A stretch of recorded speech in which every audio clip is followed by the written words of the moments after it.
مریم نواز صاحبہ نے آٹے کے تھیلوں پہ اپنے والد صاحب کی تصویر تھوپی تھی جو آپ کے اور میرے ٹیکس کے پیسوں سے ملتا تھا رمضان کے مہینے میں. وہ بجلی کے بلوں پہ اپنے والد صاحب کی تصویر کیوں نہیں تھوپتی؟ کل زرداری کے بیٹے سے پوچھا جاتا ہے کہ جناب 300 یونٹ بجلی آپ نے مفت لی تھی، کہتا ہے وہ ہم نے تب کرنا تھا اگر آپ وزیر اعظم بنتا. رانا ثناء اللہ سے پوچھا کہ 300 یونٹ بجلی تم نے مفت کرنی تھی، کیوں نہیں کی؟ کہتا ہے عوام نے تو ہمیں مینڈیٹ ہی نہیں دیا، ہمیں تو جنہوں نے مینڈیٹ دیا ہم ان کے آگے جواب دیں، عوام کے آگے جواب دیں گے. جب آپ مینڈیٹ ایسے لوگوں کو دیتے ہیں جو عوام کے مینڈیٹ کے بغیر آتے ہیں، وہ عوام کا کبھی نہیں سوچیں گے. شاہد صاحب، بجلی کا بحران آزاد کشمیر میں مسئلہ ہوا، باتیں کھل کے سامنے آئیں، پتہ چلا کہ یہ تو معاہدہ تھا کہ تو 3 روپے کی آپ سے آپ کو بجلی ملے گی، آپ منگلا میں بجلی بنائیں، پھر نیلم جیلم بنا، 100 معاملات ہیں ان کے.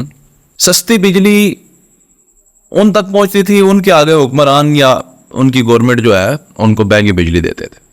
اب پاکستان میں آ جائیں، ٹیرف ان کے پاس بھی پاکستانی چل رہا ہے، ہمارے پاس بھی پاکستانی چل رہا ہے. بجلی کے بلوں کی بھرمار ہو گئی ہے.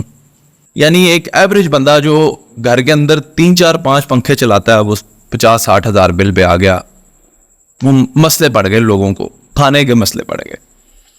اب یہ ہر سال بڑھتا جا رہا ہے، ایگزیکٹلی ہر سال بڑھے گا.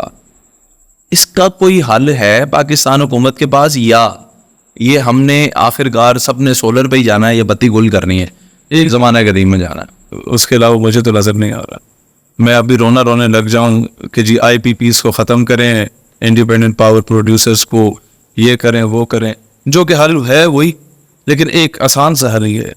مریم نواز صاحبہ نے آٹے کے تھیلوں پہ اپنے والد صاحب کی تصویر تھوپی تھی جو آپ کے اور میرے ٹیکس کے پیسوں سے ملتا تھا رمضان کے مہینے میں. وہ بجلی کے بلوں پہ اپنے والد صاحب کی تصویر کیوں نہیں تھوپتی؟ پبلک شوڈ نو کہ who is responsible for all this bullshit. کم از کم 5 سال کے بعد ہی یہ معاملہ حل ہو جائے. اب باتیں اس کا حل کیا ہے؟ سر عوام یہ تو پوچھے نا، آپ نے ببانگے دوال یہ نعرے لگائے. کل زرداری کے بیٹے سے پوچھا جاتا ہے کہ جناب 300 یونٹ بجلی آپ نے مفت لی تھی، کہتا ہے وہ ہم نے تب کرنا تھا اگر آپ وزیر اعظم بنتا. رانا ثناء اللہ سے پوچھا کہ 300 یونٹ بجلی تم نے مفت کرنی تھی، کیوں نہیں کی؟ کہتا ہے عوام نے تو ہمیں مینڈیٹ ہی نہیں دیا، ہمیں تو جنہوں نے مینڈیٹ دیا ہم ان کے آگے جواب دیں، عوام کے آگے جواب دیں گے. اوپنلی بول رہا ہے. محسن نقوی کے بارے میں پوچھا گیا، کہتا ہے مجھے تو ڈر تھا کہیں سے وزیر اعظم ہی نہ بنا دیں. تو سر جب آپ مینڈیٹ ایسے لوگوں کو دیتے ہیں جو عوام کے مینڈیٹ کے بغیر آتے ہیں، وہ عوام کا کبھی نہیں سوچیں گے.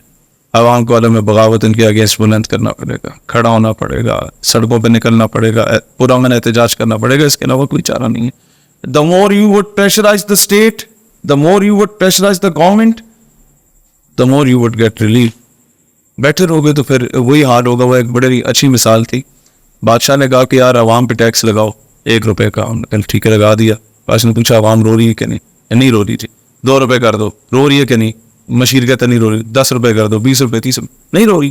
چلو اگلی بار جب ٹیکس دے رہے ہیں نا ایک لیتر بھی لگاؤ. جب لیتر لگانے لگے نا انہیں، ایک بزرگ سا بابا، اس نے کہا بادشاہ نے خود کہا جی کوئی مسئلہ ہے.